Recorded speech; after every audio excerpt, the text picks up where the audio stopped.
Kia, traditionally known for its sedans and SUVs, is gearing up to make a splash in the mid-sized pickup market with the 2025 Kia Tasman. While Kia's name isn't typically associated with pickups, its sister company, Hyundai, has already tested these waters with the Santa Cruz. Now, Kia is ready to explore this competitive segment with a ladder-frame pickup that promises to challenge the likes of the Chevy Colorado, Ford Ranger, and even the Toyota Hilux in global markets.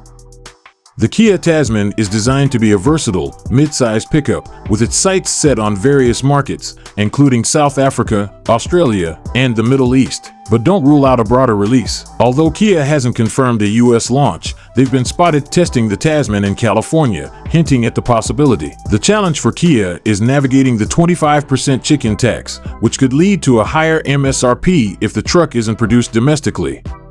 Kia's focus on rigorous testing, 18,000 rounds to be exact, signals their commitment to building a durable and reliable pickup. This extensive testing in harsh environments like the outback and desert showcases Kia's ambition to position the Tasman as a serious player in the off-road market. While Kia's reputation for dependability is solid, the Tasman's success will hinge on proving its toughness and capability in the real world.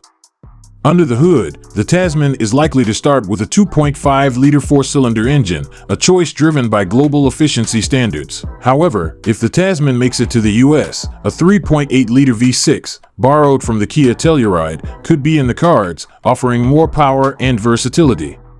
As anticipation builds, the Kia Tasman is poised to shake up the mid-size pickup segment. With its robust design, rigorous testing, and potential for a US release, the Tasman could be the next big thing in the world of pickups. Keep an eye out. This is one truck you won't want to miss.